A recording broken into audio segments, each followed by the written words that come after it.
আসসালামু আলাইকুম। Hello viewers, আশা করি আপনারা সবাই ভালো আছেন। আমি আপনাদের সামনে একটা নতুন গল্প নিয়ে এসেছি।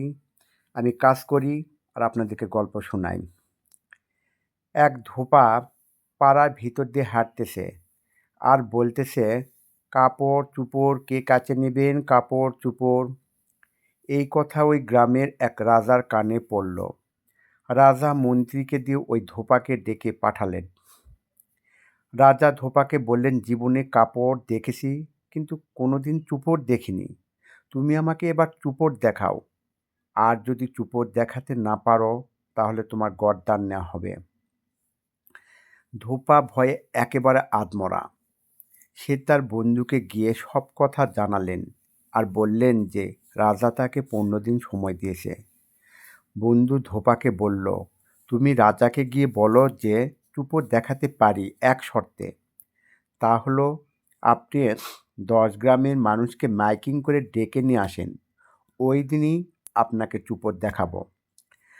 রাজা ধোপার কথা মতে তাই করল এবং একটা নির্দিষ্ট দিন ঠিক করল।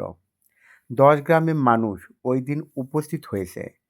মানুষের ভিড়ে রাজ্যে আর পা রাখার জায়গা নেই। এবারে ধোপা আর এক শর্ত দিয়ে চুপড় দেখাতে শুরু করলো। ধোপা বলল যে এই বড় পাতিলে চুপড় আছে, সেই ব্যক্তি চুপড় দেখতে পারবে যার মাস হতি ছিল। যে চুপড় দেখতে পাবে না বুঝে নেবেন তার মাস হতি ছিল না। এবারে এক এক করে আসুন। সবাই এক এক করে আসতেছে আর পাতিলের মধ্যে ভুলকি দিয়ে দেখতেছে যে পাতিলে কিছুই নেই।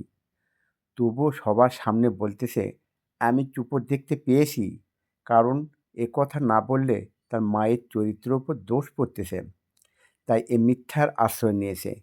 এভাবে সবাই দেখতেছে আর একই কথা বলতেছে যে চুপড় দেখতে পেয়েছি। এবার রাজার পালা।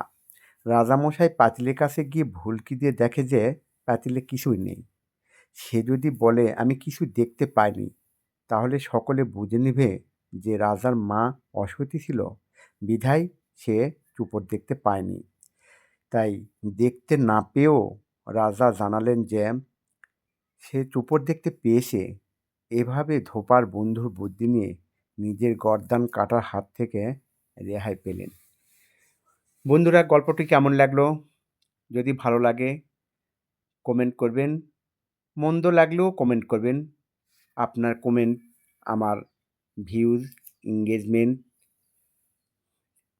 বাড়িয়ে দিবে। ধন্যবাদ। আজকে এ পর্যন্ত।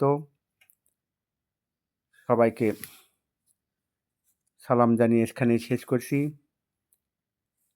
পরবর্তীতে আবার নতুন ভিডিও নিয়ে আসবো। আল্লাহ হাফেজ।